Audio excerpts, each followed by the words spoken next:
Subscribe करंतु एबे आम चैनल को आउ प्रेस करंतु बेल आइकन को जहा द्वारा लेटेस्ट वीडियो नोटिफिकेशन आपण माननकु सर्वप्रथमे मिल जिवो। नमस्कार बंधुगण आपण माननकु आम यूट्यूब चैनल को स्वागत। बंधुगण आज आमे जानिबा मासर द्वितीय सप्ताह अर्थात 8 रु 14 तारिखर दिनटी आपणकर किपरि कटिबो केउ प्रकार आजिर दिन को आपण माने प्लानिंग करिवे विशेष भाबरे जदि आमे आपण माननकु कहिबु तो आज आपणकर स्वास्थ्य किपरि रहिबो ता सहित आपणक क्यारियर किपरि रहिबो बिजनेस और व्यापार किपरि रहिबो ए दिन रे ता सहित स्वास्थ्यर महत्वपूर्ण इनफॉरमेशन मध्ये भिडियो रे आमे आपण माननकु कहबु और भिडियो शेष रे उपाय विषय मध्ये आमे आपणकु कहबु जहा द्वारा ए सप्ताह को आपण आहुरी अधिक शुभ और मंगलदायक भर साब्यस्त करि परिबे। जदि आमे कहिबा संपूर्ण भाबरे आपण माननकु पूरा राशिफल विषय रे किंतु यह पूर्व चैनल नुआ आसथिले चैनल को सब्सक्राइब करंतु सांगर नोटिफिकेशन बेल को मध्य ऑन करंतु जहा द्वारा समय समय रे नुआ नुआ वीडियो रो नोटिफिकेशन आपनको सर्वप्रथम मिलिबो। आसंतु जानिबा किपरि रहिबो 8 रु 14 तारिख पर्यंत दिन आपणकर। जदि सबुठारु प्रथमे कहबा कि कोन ए दिन रे आपनको पई विशेष भाबरे पॉजिटिव रहिबा पई जाउची जदि आमे आपण माननकु कहबु ए समय अवधि रे आपणकर विशेष भाबरे वित्तीय स्थिति रे काफी सुधार आसी जिवो। किछि नुआ आरंभ करिबा पई ए दिन आपणक पई बहुत ही भलो रहिबो आ अनुकूल रहिबो। आपणकर परिश्रम आ प्रयास द्वारा ए सेकेंड वीक रे आपणक सामना रे सफलता मिलिबो। विवाह योग्य लोकंक पई कोनोसी भलो संपर्क आसी पारे बा कथाबार्ता मध्य घरे आपणकर होई पारे। एहा सहित समाज एवं संपर्कियंक सहित आपणकर प्रभावशाली व्यक्तित्व आउ सरल स्वभाव कारणरू आपणकर मान प्रतिष्ठा बनिक रहिबो। समय आपणकर किछि मिलाजुला प्रभाव मध्ये आपणक पई नेकी आसुछे किंतु जदि कहिबा ताको बहुत भलो बनेइबा आपणकर काम अटे। किछि टाइम रे अति संपर्कियंक सहित जहाँ भी मनांतर मतांतर आपणक घरे चालुथुला तो ए सप्ताह रे से सबुर स्थिति टिके परिवर्तन हेबो आउ संपर्क रे पुणी थरे मधुरता आसीबो। प्रतिष्ठा लोकंक सह मेलमेलाप बढ़िबो जहाँ आपणकर भविष्यत पई बहुत ही लाभदायक सिद्ध हेबो। धार्मिक स्थल रे जीवार विशेष भाबरे आपणकर प्रोग्राम बनिबो जहाँ द्वारा बहुत अधिक शांति आउ हल्कापण आपण अनुभव करिवे। घरे सुख सुविधा संबंधित वस्तुर किणाकिणी आपण करिवे। कोनोसी दामी जिनिस मध्य कि आपणकु देई पारे। विद्यार्थी वर्गों को निजर चाकरी संबंधित कोनोसी क्षेत्र रे इंटरव्यू रे सफलता मिलिबार जोग बनुछि सेतिपाई पूरा परिश्रमर सहित आपण आपणक कार्य करंतु ता सहित आपण आपणकर सिद्धांत द्वारा कौनसी प्रकार समझौता ए सप्ताह रे करंतु नाही।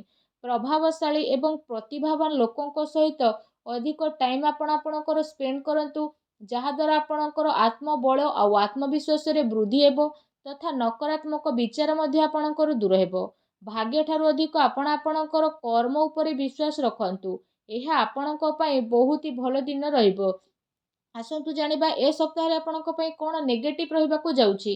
कोनोसी पारिवारिक कथाबार्ता को नै भाई भौणी भितर ए सप्ताह रे लड़ाई झगड़ा होई पारे।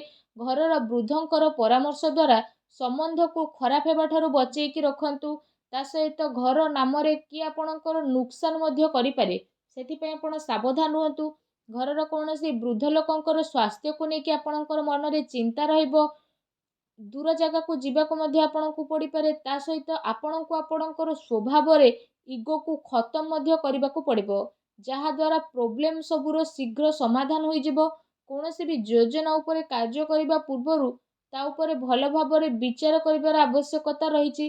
कोनोसी दुखद समाचार मिलिबा कारणरू मन रे आपणकर उदासी आ नकारात्मक विचार मध्य आसीबो किंतु जदि कहबा आपण शीघ्र ही से सबुरु बाहर को बाहरिबे। विद्यार्थी वर्ग पाठ पढ़ार अपेक्षा फालतू भूल बुझामणा रे अधिक ध्यान देबे आ निजर महत्वपूर्ण कार्य को बहुत ही अधिक संभाळिकी मध्य रखिबे। काहेकि ना जदि आमे कहिबा जदि किछि भूल करिबे आगो को आपणक पई भूल होई जिवो। घरे छोट छोट कथा रे अकारण रे चिंता आपणकर उत्पन्न हेबो तेणु अधिक क्रोध ठारू आपण दूरेई कि रुहंतु। सामाजिक गतिविधि रे अधिक ध्यान न देबा ठारू कोनोसी अति संपर्कित लोक आपणक उपरे नाराज होई पारंती।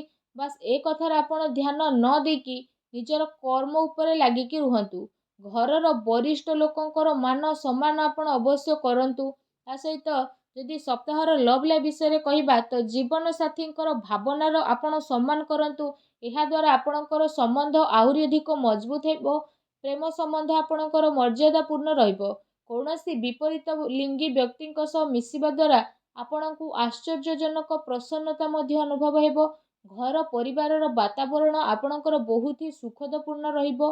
ପତି ପତ୍ନୀଙ୍କ ଆପୋଷିକ ସହଯୋଗ ଘରେ ଆପଣଙ୍କର ସୁଖ ଶାନ୍ତି ରଖିବ। ପ୍ରେମ ସମ୍ବନ୍ଧରେ ଆଗକୁ ଆସୁଥିବା ଟାଇମ୍ରେ ଆପଣଙ୍କର ବିବାହରେ ପ୍ରଣୀତ ହେବାର ପୂର୍ଣ୍ଣ ରୂପରେ ଯୋଗ ବନୁଛି। ଜୀବନ ସାଥୀଙ୍କର ବିଶେଷ ଭାବରେ ଆପଣଙ୍କୁ ଆପଣଙ୍କ କାର୍ଯ୍ୟରେ ପୂର୍ଣ୍ଣ ରୂପରେ ସହଯୋଗ ପ୍ରାପ୍ତ ହେବ ତଥା ଘରେ ମଧ୍ୟ ଆପଣଙ୍କର ସକାରାତ୍ମକ ବାତାବରଣ ବନିକି ରହିବ। ଏହା ସହିତ ଯଦି କହିବା ନିଜର ବ୍ୟସ୍ତତା ଭିତରେ କିଛି ଟାଇମ୍ ଆପଣ ଆପଣଙ୍କ ପରିବାରର ପିଲାଙ୍କ ସହ ବାହାର କରିବାର ଅତି ଆବଶ୍ୟକତା ରହିଛି। ଏହାଦ୍ୱାରା ପରିବାରରେ ଆପଣଙ୍କର ରେସ୍ପେକ୍ଟ ଆହୁରି ଅଧିକ ବଢ଼ିଯିବ। ଆସନ୍ତୁ ଜାଣିବା ଏ ଦିନରେ ଆପଣଙ୍କର ବ୍ୟବସାୟ ଓ କ୍ୟାରିୟର କିପରି ରହିବ। ବ୍ୟବସାୟରେ ଏବେ ବର୍ତ୍ତମାନ ପରିସ୍ଥିତିର ପ୍ରଭାବ ଯେହେତୁ ବନୁଛି ତ ଧନ ସମ୍ପତ୍ତି ତ ଲେଣ ଦେଣରେ ବହୁତ ଅଧିକ ଆପଣ ସାବଧାନତା ରଖନ୍ତୁ, କାରଣ ଧୋକା ହେବାର ସମ୍ଭାବନା ମଧ୍ୟ ବନୁଛି। ଚାକିରି ପେଶା ବ୍ୟକ୍ତିଙ୍କର ଅଫିସର ମାହୋଲ ବହୁତ ହିଁ ଶାନ୍ତିପୂର୍ଣ୍ଣ ରହିବ। ବିଶେଷ ଭାବରେ କାର୍ଯ୍ୟକ୍ଷେତ୍ରରେ ଯଦି କୌଣସି ପ୍ରକାରର ନିବେଶ କରିବା ପାଇଁ ଆପଣ ଚାହୁଁଛନ୍ତି ତ ସେସବୁ କାର୍ଯ୍ୟକୁ ଆପଣ ବହୁତ ହି ଗମ୍ଭୀରତାର ସହିତ ଜାଣିବେ। ଏହାଦ୍ୱାରା ଆପଣଙ୍କୁ ବହୁତ ଭଲ ରେଜଲ୍ଟ ମଧ୍ୟ ପ୍ରାପ୍ତ ହେବ ଆଉ ଏହା ଆପଣଙ୍କ ପାଇଁ ବହୁତ ହି ଭଲ ରହିବ। ଚାକିରିରେ ନୂଆ ସମ୍ଭାବନା ମିଳିବାର ବହୁତ ଅଧିକ ଆଶା ରହିଛି। ଏହା ସହିତ କାର୍ଯ୍ୟକ୍ଷେତ୍ରରେ ଅନ୍ୟର ହସ୍ତକ୍ଷେପ ଦ୍ୱାରା କର୍ମଚାରୀଙ୍କ ଭିତରେ ମତାନ୍ତର ମନାନ୍ତର ହୋଇପାରେ। ସେଥିପାଇଁ ନିଜର ନିର୍ଣ୍ଣୟକୁ ପ୍ରାଥମିକତା ଦିଅନ୍ତୁ ତଥା ବ୍ୟବସାୟିକ ଗତିବିଧିରେ ନିଜର କଡ଼ା ନଜର ରଖନ୍ତୁ। ଏହା ସହ ଚାକିରି ପେଶା ବ୍ୟକ୍ତି ମଧ୍ୟ ଅଫିସରେ ପଲିଟିକ୍ସର ଶିକାର ମଧ୍ୟ ହୋଇପାରନ୍ତି, ତେଣୁ ଟିକେ ସାବଧାନ ରୁହନ୍ତୁ। ଏହା ସହିତ ଏ ଦିନରେ ଆପଣ କୌଣସି କାରଣରୁ କାର୍ଯ୍ୟ କ୍ଷେତ୍ରରେ ଅଧିକ ସମୟ ଦେଇପାରିବେ ନାହିଁ ତଥା ସହଯୋଗୀ ଏବଂ କର୍ମଚାରୀଙ୍କର ଆପଣଙ୍କୁ ଉଚିତ ସପୋର୍ଟ ମଧ୍ୟ ମିଳିବ। ଚାକିରି ପେଶା ବ୍ୟକ୍ତିବିଶେଷଙ୍କୁ ନିଜର ଉଚ୍ଚ ଅଧିକାରୀଙ୍କର ପୂର୍ଣ୍ଣ ରୂପରେ ସହଯୋଗ ମିଳିବ। ବ୍ୟବସାୟିକ କ୍ଷେତ୍ରରେ ଯଦି କହିବା ଆପଣଙ୍କର କାର୍ଯ୍ୟକ୍ଷମତାର ସଫଳତା ମିଳିବା କାରଣରୁ ବହୁତ ଅଧିକ ସଫଳତା ଆପଣ ପାଇ ମଧ୍ୟ ଯିବେ। ଏହାଦ୍ୱାରା ପ୍ରତ୍ୟେକ କାର୍ଯ୍ୟକୁ ଆପଣ ବହୁତ ହି ଗମ୍ଭୀରତାର ସହ ଆଗକୁ ନେବେ। ଚାକିରି ପେଶା ବ୍ୟକ୍ତିଙ୍କୁ ତାଙ୍କର କାର୍ଯ୍ୟକ୍ଷମତା ପାଇଁ ପ୍ରୋତ୍ସାହନର ପ୍ରାପ୍ତି ହେବ, ଯାହାଦ୍ୱାରା ଆପଣଙ୍କର ମନ ବହୁତ ହି ପ୍ରସନ୍ନ ରହିବ। ଆସନ୍ତୁ ଜାଣିବା ଏ ଦିନରେ ଆପଣଙ୍କର ସ୍ୱାସ୍ଥ୍ୟ କିପରି ରହିବ। ଯଦି କହିବା ଏ ଦିନରେ ଆପଣଙ୍କ ସ୍ୱାସ୍ଥ୍ୟ ବହୁତ ହି ଉତ୍ତମ ରହିବ ତଥା ଆପଣ ଊର୍ଜାରେ ମଧ୍ୟ ଭରପୁର ରହିବେ। ଏ ସପ୍ତାହରେ ଆପଣ ନିଜେ ନିଜକୁ ବହୁତ ଖୁସି ଭରା ଆଉ ଚିନ୍ତାମୁକ୍ତ ମଧ୍ୟ ଅନୁଭବ କରିବେ। ତା ସହିତ ଏ ସପ୍ତାହ ଆପଣଙ୍କ ସ୍ୱାସ୍ଥ୍ୟ ଦୃଷ୍ଟିରୁ ବହୁତ ହି ଭଲ ଟାଇମ୍ ରହିବାକୁ ଯାଉଛି। ଏହା ସହିତ ନିଜର ସ୍ୱାସ୍ଥ୍ୟକୁ ଆହୁରି ଅଧିକ ଭଲ କରିବା ପାଇଁ ଆପଣ ପ୍ରତ୍ୟେକ ଦିନ ଯୋଗ କରନ୍ତୁ, ବ୍ୟାୟାମ କରନ୍ତୁ, ସୁସ୍ଥ ରୁହନ୍ତୁ। ଆସନ୍ତୁ ଜାଣିବା ଏ ସପ୍ତାହରେ ଆପଣଙ୍କ ପାଇଁ କ'ଣ ବିଶେଷ ଉପାୟ ରହିଛି। ଯଦି କହିବା ସପ୍ତାହରେ ଆପଣ ପ୍ରତ୍ୟେକ ଦିନ ତୁଳସୀ ଚଉରା ପାଖରେ ସନ୍ଧ୍ୟା ସମୟରେ ଘିଅର ଦୀପ ଲଗାନ୍ତୁ। ତା ସହିତ ପକ୍ଷୀମାନଙ୍କୁ ଘରର ଛାତ ଉପରେ ଦାନା ଖାଇବାକୁ ଦିଅନ୍ତୁ, ଗାଈକୁ ସବୁଜ ଘାସ ଖାଇବାକୁ ଦିଅନ୍ତୁ। ଏହାଦ୍ୱାରା ଘରର ସମସ୍ତ ନକାରାତ୍ମକ ଶକ୍ତିର ବିନାଶ ହୋଇଯିବ ଆଉ ଆପଣଙ୍କୁ ଶୁଭ ଫଳ ପ୍ରାପ୍ତି ହେବ। ଭିଡ଼ିଓଟି କେମିତି ଲାଗିଲା କମେଣ୍ଟ କରିକି ଜଣାନ୍ତୁ। ଆଉ ଯଦି ଚ୍ୟାନେଲରେ ନୂଆ କରି ଆସିଛନ୍ତି ଚ୍ୟାନେଲକୁ ସବସ୍କ୍ରାଇବ୍ ମଧ୍ୟ କରନ୍ତୁ। ଧନ୍ୟବାଦ।